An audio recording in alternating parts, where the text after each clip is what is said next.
Hujambo mtazamaji, kutoka idhaa ya Kiswahili ya Radio China Kimataifa. Hii ni Nuru ya Mashariki tuliokuandalia hii leo.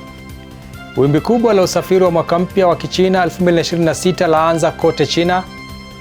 Beijing yazindua jukwaa la kwanza la utengenezaji na uthibitishaji wa roboti za kibinadamu, na China yapiga hatua kubwa katika kulinda na kurejesha maeneo oevu.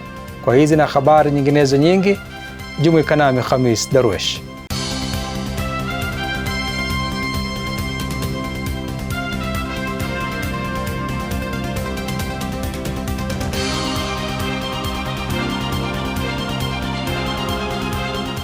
Msongamano wa usafiri wa mwaka mpya wa Kichina 2026 unaotambuliwa kama uhamaji mkubwa zaidi wa kila mwaka duniani umeanza rasmi Jumatatu, huku idadi ya wasafiri ikitarajiwa kuvunja rekodi mpya. Jacob Mogoa anaripoti. Kuanzia siku ya kwanza, vituo vya usafiri vilishuhudia ongezeko la abiria waliobeba mizigo na matumaini ya kuungana na familia zao kwa sherehe za jadi. Kwa wengi, safari hii si ya kawaida, ni kurejea nyumbani kwa hisia, kumbukumbu na mila zilizorithiwa kizazi hadi kizazi. Nitaenda kurusha fataki tulizocheza nazo utotoni, kisha kupika chakula cha mkesha wa mwaka mpya na kushiriki chakula cha nyumbani pamoja na familia. Ninajisikia furaha sana kurudi nyumbani. Nitawaona wazazi wangu, jamaa na ndugu zangu. Ni mkusanyiko mkubwa wa kifamilia. Katika kituo cha reli cha Beijing South, mojawapo ya vituo vikuu vya usafiri nchini China, maandalizi yamefanywa kupokea msimu wenye shughuli nyingi. Uongozi wa kituo hicho unasema zaidi ya abiria milioni 5.7 wanatarajiwa kusafirishwa kwa jumla, huku wastani wa zaidi ya watu 140,000 wakiondoka kila siku. Tunatarajia kuwahudumia takriban abiria milioni 5.7 kwa jumla, huku safari za kila siku zikifikia wastani wa zaidi ya abiria 140,000. Kitaifa, mamlaka zinasema safari za kuvuka pamoja na abiria wa reli na anga zinatarajiwa kufikia viwango vya juu zaidi kuwahi kushuhudiwa. Ili kukidhi mahitaji, zaidi ya treni 14,000 za abiria zitaendeshwa kila siku katika kilele cha msimu, kuhakikisha mamilioni wanafika salama nyumbani kusherehekea sikukuu ya familia. Jukwaa la kwanza la Beijing la majaribio ya utengenezaji na uthibitishaji wa roboti za kibinadamu lilizinduliwa rasmi Alhamisi na kituo cha ubunifu cha Beijing cha roboti za kibinadamu. Hii hapa ripoti niliyoiandaa. Kwa kuzingatia hatua ya majaribio, jukwaa hili ni la kwanza la aina yake, likilenga kuhamisha sekta kutoka utengenezaji wa mifano kwa idadi ndogo kwenda uzalishaji wa kiwango kikubwa. Hatua ya majaribio kimsingi ni hatua ya mpito kati ya mfano wa awali na uzalishaji wa wingi. Ni baada tu ya uthibitishaji wa hatua ya majaribio kukamilika ndipo uzalishaji wa wingi unaweza kuwezekana.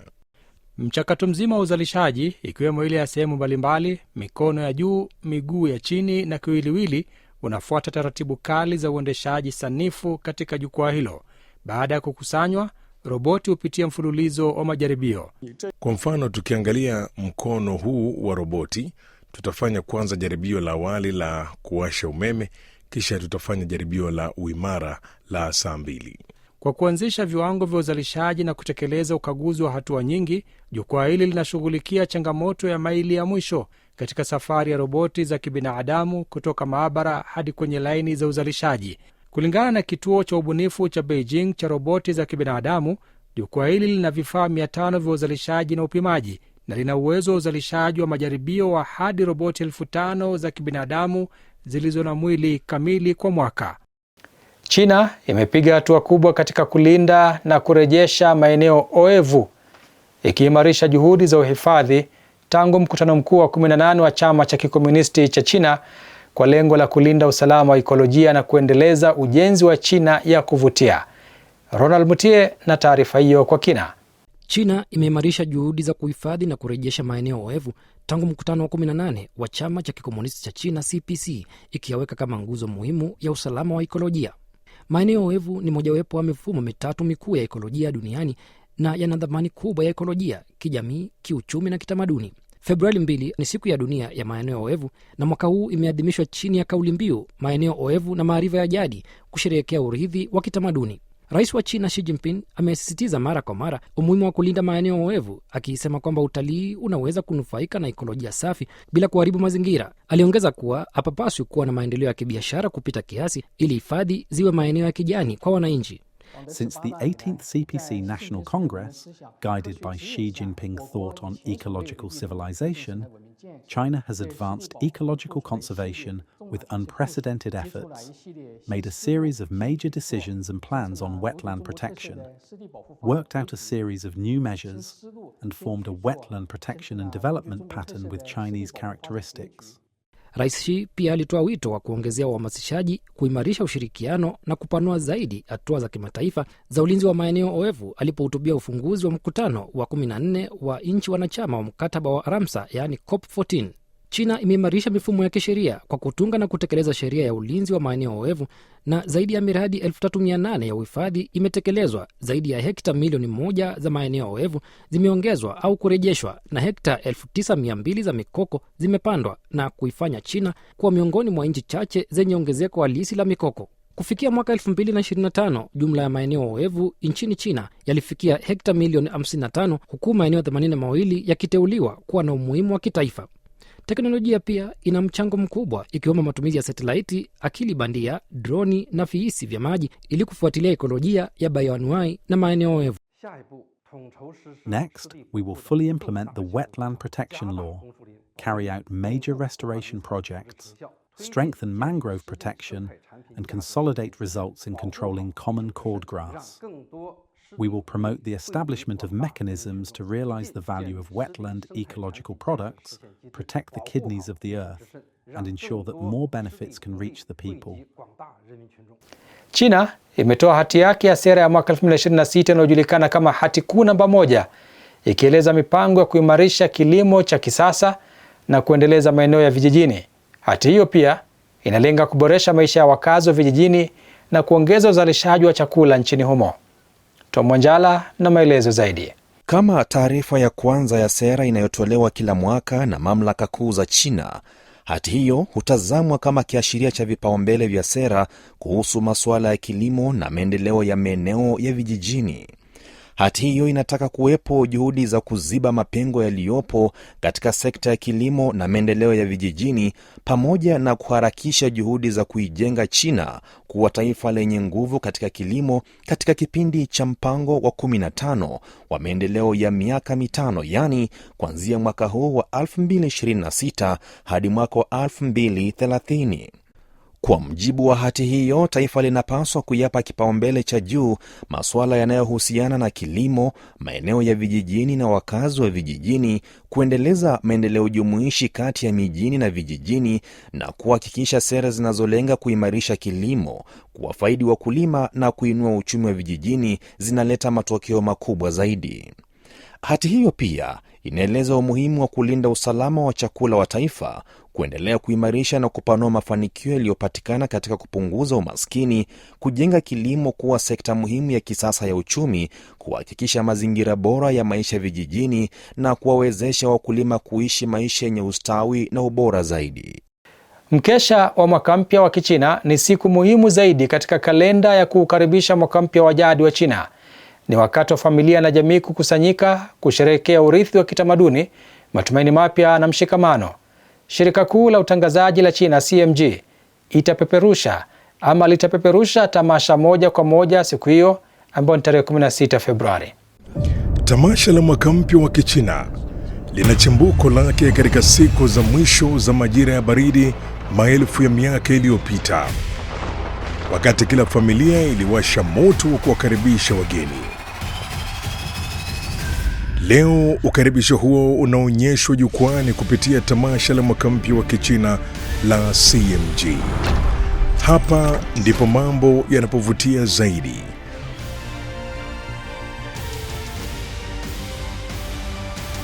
Wakati mustakabali unakutana na uzuri wa kale wa Mashariki.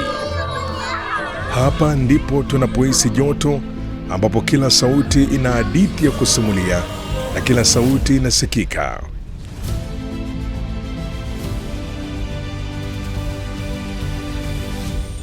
Na hapa ndipo sherehe zinapochangamka zaidi. wakati msisimko unavuka milima na bahari.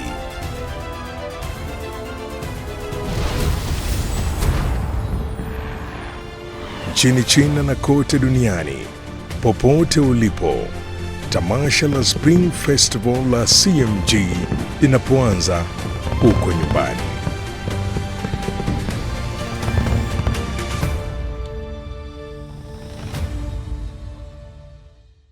Mpishi mashuhuri katika soko kuu la kimataifa la Xinjiang mjini Urumqi ametumia zaidi ya miongo mitatu kuboresha ufundi wake, akiwakaribisha wageni kutoka kote duniani kupitia ladha halisi za vyakula vya Xinjiang. Huyu hapa Zekia Pong na mengi zaidi kwenye sehemu yetu ya Ifahamu China.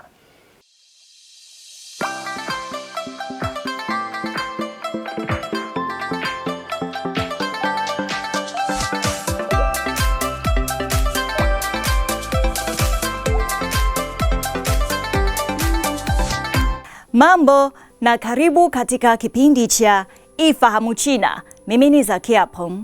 Mpishi mashuhuri katika soko kuu la kimataifa la Xinjiang la Urumqi ametumia zaidi ya miongo mitatu akiboresha ufundi wake, akiongoza kazi jikoni inayohudumia ladha halisi za Xinjiang kwa wageni kutoka kote duniani. Soko hilo lenye shughuli nyingi, ambalo ni kivutio kikubwa cha watalii katika mkoa wa Xinjiang ulioko kaskazini magharibi mwa China, linaandaa jukwaa la makaribisho yake yenye ladha mbalimbali. Mpishi wa mkahawa wa nyama choma wa Avanti Mao Shu Peng huendelea na kazi jikoni kwake muda mrefu baada ya giza kuingia. Mishkaki yake na moshi wenye harufu nzuri hutoa ladha halisi ya Xinjiang. Bwana Mao anasema vyakula vya Xinjiang ni tajiri sana na tofauti. Kila eneo na kabila ni tofauti na vingine. Kwa mfano, nyama choma iliyozoeleka ni kondoo wa kuchoma, ni maarufu na maalum, ambayo imebaki katika usaili wake. Inajumuisha uzuri ambao ni wa kipekee wa Xinjiang. Hapa vyakula kutoka kila eneo na kabila huonyeshwa kikamilifu, kila kimoja kikionyesha ladha yake ya jadi. Ili kuonyesha mvuto halisi wa Xinjiang kwa dunia, Mao anatekeleza falsafa ya uwazi, akiunganisha mila na uvumbuzi bila kukoma, ili wahudumu wa chakula na wageni wazee waweze kupata uzoefu kamili wa vyakula vya Xinjiang. Mao alisema jinsi chakula kinavyotolewa huko Xinjiang inaonyesha ukarimu wa watu wa eneo hilo. Kwa mujibu wa Mao, eneo la Xinjiang ni kubwa na hata sahani za kuhudumia wateja ni kubwa, ambazo zimeunganishwa na utamaduni wa kienyeji wa eneo hili. Msemo kunywa kutoka kwenye bakuli kubwa, kula nyama kutoka kwenye sahani kubwa unaonyesha kikamilifu moyo na ukarimu wanaowapa watu wa nje na marafiki. Haya, kwa leo kipindi hiki kinaishia hapa. Katika kipindi kijacho nitaendelea kukuletea mambo mengine yanayovutia kuhusu utamaduni na jamii ya China. Asante kwa kuwa nami. Mimi ni Zekia Peng. Kwa heri. Na mtazamaji, sasa ni wakati wa sehemu yetu ya Jifunze Kichina. Katika sehemu hii tunawaletea masomo ya lugha ya Kichina hatua kwa hatua kwa njia rahisi na ya kuvutia. Karibu tujifunze pamoja.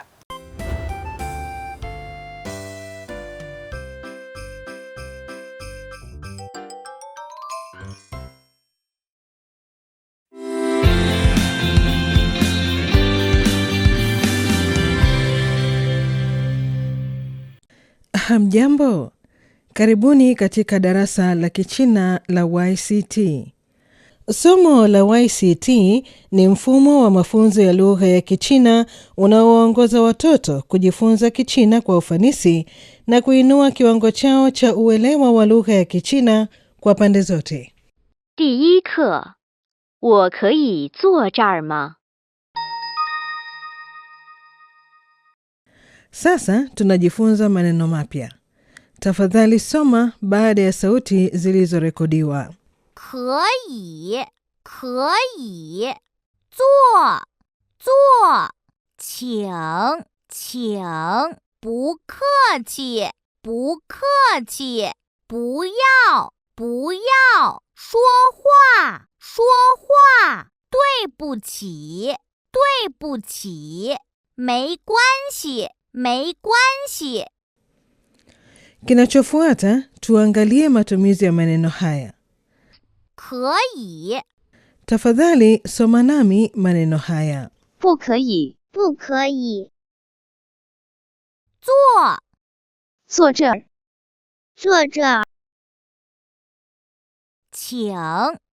请坐，不客气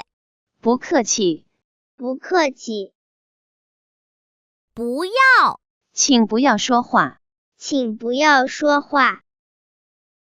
说话不说话，对不起对不起，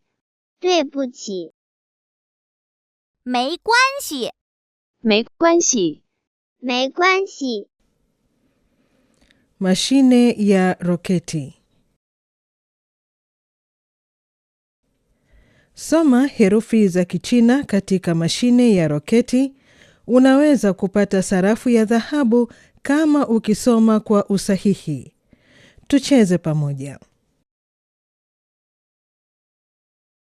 不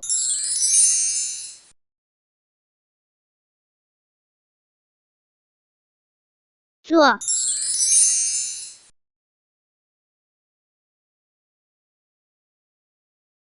可以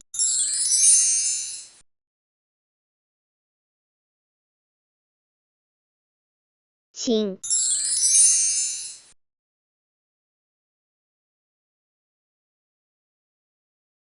要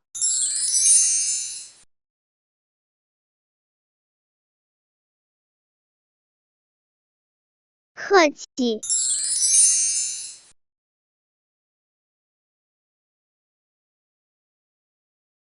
说话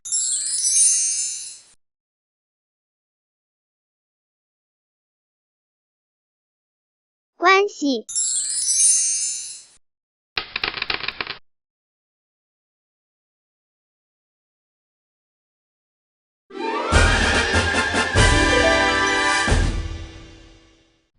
Kulinganisha.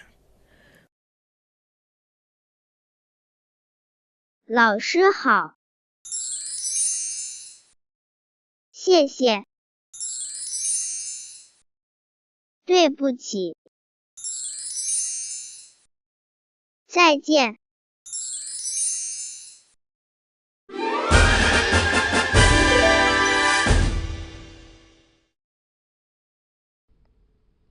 Kazi ya nyumbani kwa leo ni kusoma maneno mapya. Kesho tutaendelea kucheza mchezo wa maneno.